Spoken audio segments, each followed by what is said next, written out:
क्या पढ़ रहे थे? एराइल हैलाइड का preparation, preparation of aryl halide.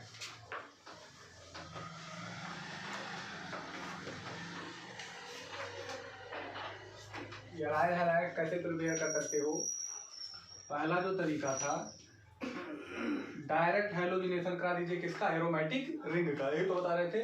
पहला जो तरीका है direct halogenation of aromatic ring.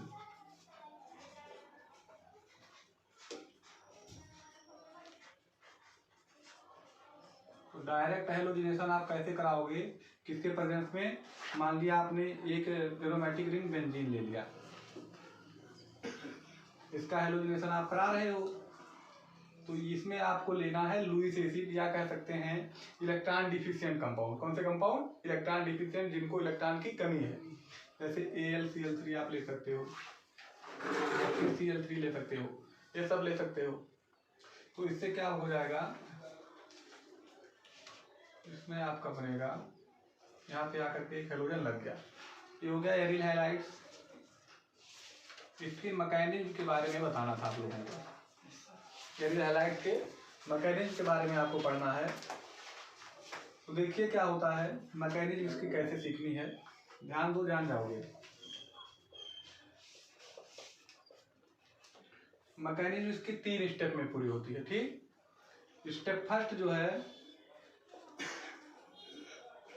Step first में होता है जनरेशन ऑफ इलेक्ट्रोफाइल। इलेक्ट्रोफाइल समझ रहे हो? इलेक्ट्रोफाइल का मतलब जैसे जिसपे कौन सा चार्ज हो? Positive charge. इलेक्ट्रोफाइल का मतलब इलेक्ट्रॉन्स लविंग, इलेक्ट्रॉन लविंग, यानी ये इलेक्ट्रॉन लविंग है, इसका मतलब इनके पास क्या है? इलेक्ट्रॉन की कमी है, दे आर इलेक्ट्रॉन डिफिशिएंट। तो इलेक्ट्रॉन डिफिशिएंट का मतलब कैसे हो सकते हैं? पॉजिटिवली चार्ज, क्या हो? पॉजिटिवली चार्ज, जैसे Cl+, Br+, NO2+, या अगर कोई न्यूट्रल मॉलिक्यूल है जिसका बैलेंस शेल कंप्लीट ना हो,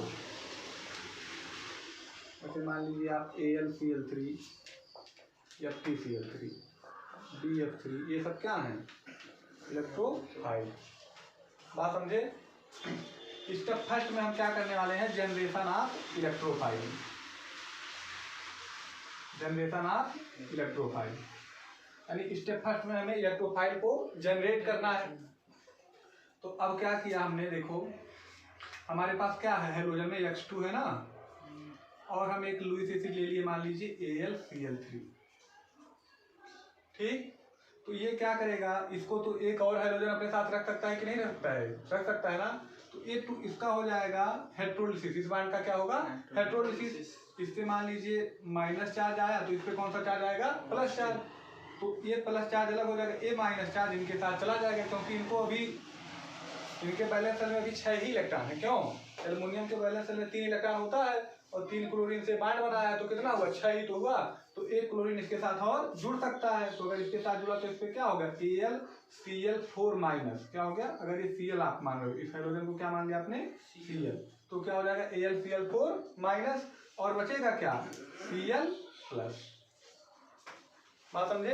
अगर ये टूटती तो किसमें टूटती? ये टूटता Cl- में और Cl+ में, और Cl- को किसने एक्सेप्ट कर लिया? एल्युमिनियम ट्राइक्लोराइड ने, क्योंकि इसके पास इलेक्ट्रॉन की क्या थी? कमी थी। और एक क्या जनरेट हो गया? इलेक्ट्रोफाइल, क्योंकि इसमें पॉजिटिव चार्ज है। पॉजिटिव चार्ज का मतलब इलेक्ट्रॉन की क्या है? कमी है, तो जनरेट हो गया ना इलेक्ट्रोफाइल। तो पहला स्टेप क्या है? Generation of electrophile. तो आपका ये हो गया इलेक्ट्रोफाइल।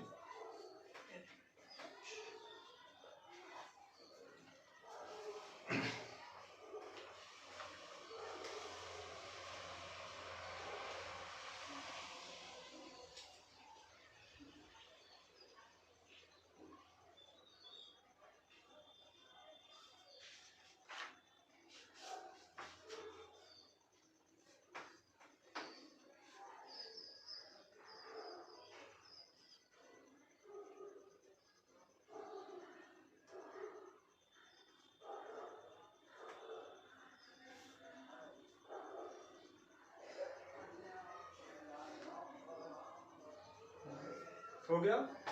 दूसरा जो स्टेप है, इसमें है स्टेप सेकंड। स्टेप सेकंड में क्या है? Attack of electrophile on aromatic ring, attack of electrophile on aromatic ring.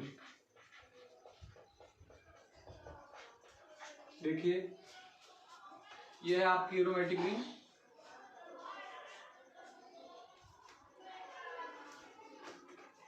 है ना, इस पे आपका इलेक्ट्रोफाइल जो है वो Cl+, इसको अटैक करवाना है। तो Cl+ कहाँ जाएगा बताइए, Cl+ कहाँ जाएगा, जहां माइनस होगा भाई, इसको इलेक्ट्रॉन की कमी है तो वहीं जाएगा जहां पर इलेक्ट्रॉन होगा। तो मान लीजिए इस बॉन्ड को ऐसे आप तोड़ दीजिए, तो यहाँ पर क्या आएगा निगेटिव, और यहाँ पर क्या आएगा पॉजिटिव। तो जहां निगेटिव होगा वहीं पर जाकर के इलेक्ट्रोफाइल क्या हो जाएगा, अटैच हो जाएगा, और उसके नेक्स्ट वाले कार्बन पे क्या रहेगा, पॉजिटिव। बात समझे। तो इसमें क्या होगा, नेक्स्ट स्टेप में आपका यहाँ से आपके Cl लग गया, और यहाँ पर क्या हो गया पॉजिटिव चार्ज, और वो दोनों बॉन्ड वहीं पर हैं। ये बात समझ में आई क्यों। अब क्या होगा, अब देखिए इसमें क्या होना है, रिजोनेंस। ये देखिए हमने बताया था रिजोनेंस के लिए अल्टरनेट सिंगल या डबल बॉन्ड हो, या क्या होना चाहिए चार्ज भी उसके अल्टरनेशन में आ रहा हो डबल बॉन्ड। क्या देखिए charge single bond double bond, single bond double bond, तो यहाँ तक रिजोनेंस होगा कि नहीं होगा, होगा ना। तो ये जो आयन बना इसको जानते हैं क्या कहते हैं, आरेनियम आयन। क्या कहते हैं, आरेनियम आयन, या इसे हम कह सकते हैं आरेनियम आयन, या सिग्मा कॉम्प्लेक्स भी इसका नाम है। क्या नाम है, सिग्मा कॉम्प्लेक्स। अब देखिए इसमें रिजोनेंस कैसे होगा, रिजोनेंस बना लोगे इसका, क्यों भाई ये पॉजिटिव चार्ज अपनी तरफ इनको खींचेगा, ध्यान दो, ये वाला कहाँ चला गया यहाँ पे, अब ये पॉजिटिव चार्ज इस सेंटर पे आ गया, क्यों अनकंफर्टेबल फील मत करिए इसकी वजह से, ठीक है समझिए, वो तो मैंने वैसे लगाया था। अब क्या होगा, ये आ गया यहाँ पे, पॉजिटिव चार्ज कहाँ जाएगा यहाँ पर, फिर ये है फिर इसका मतलब ये पहला रिजोनेटिंग स्टेप। अभी भी इसमें रिजोनेंस होगा, नेक्स्ट स्टेप में क्या करेगा, ये वाला इधर चलेगा और पॉजिटिव कहाँ जाएगा यहाँ पर।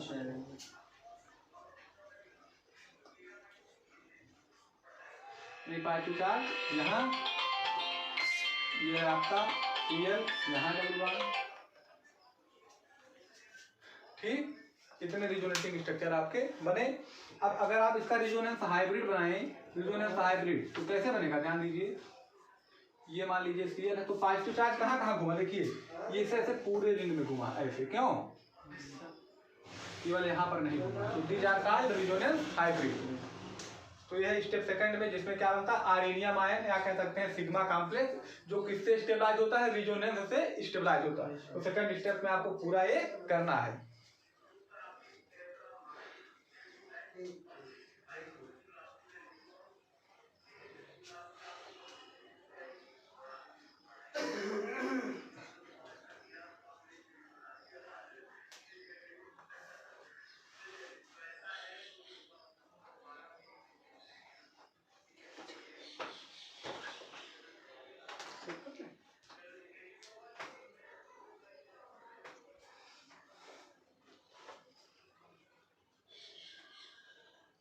समझ में आ रहा पंकज, यस।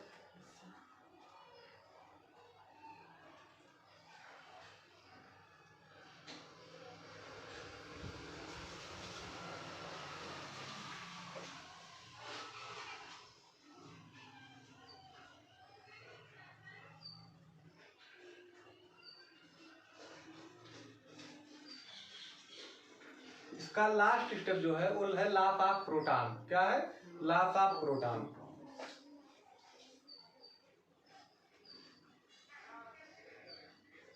नोट हो गया। थर्ड स्टेप देखिए क्या होगा,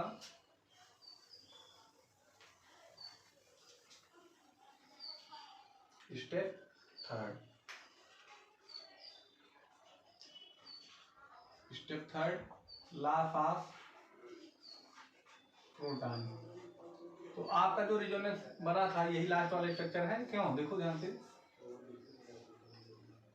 यहाँ पर क्या है प्लस है, डबल बॉन्ड यहाँ है और यहाँ है, यही तो है। अब इस कार्बन पे क्या होना चाहिए बताओ, Cl है और इसके साथ एक 3 बॉन्ड बनाया है ना, तो इसकी वैलेंसी कब पूरी होगी, जब इसके साथ एक हाइड्रोजन होगा। तभी तो होगा, ये आपको मान के चलना होता है किसके साथ हाइड्रोजन जुड़ा होता है, तभी तो वैलेंसी पूरी है। अब ये क्या करेगा, ये जो पॉजिटिव चार्ज है इसको इलेक्ट्रॉन डिफिशियंट है तो क्या करेगा, ये बॉन्ड शिफ्ट हो जाएगा इसकी डिफिशियंसी पूरी करने के लिए और ये प्रोटॉन लॉस हो जाएगा। लास्ट स्टेप में क्या होगा, लॉस ऑफ प्रोटॉन, और जो बनेगा आपका बनेगा क्लोरो एनजी। यही तो करवाना था आपको।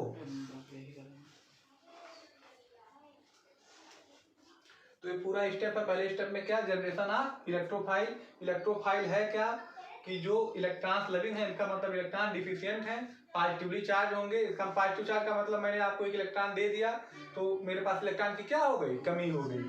न्यूट्रल मॉलिक्यूल जिनके ऑक्टेट कंप्लीट नहीं है, यानी वो भी क्या है, इलेक्ट्रॉन डिफिशिएंट है, इलेक्ट्रॉन को एक्सेप्ट कर सकते हैं, they are electrophiles. Step first में इलेक्ट्रोफाइल जनरेट होगा, स्टेप सेकंड में क्या होगा, वही जो इलेक्ट्रोफाइल जनरेट हुआ एरोमेटिक रिंग पर अटैक करेगा, आर्सेनियम आयन बनेगा जिसे आप सिग्मा कॉम्प्लेक्स कहते हैं और ये रेजोनेंस स्टेबलाइज्ड होता है। लास्ट स्टेप में आर्सेनियम आयन से लॉस ऑफ प्रोटॉन होगा और आपका फाइनल प्रोडक्ट बन जाएगा।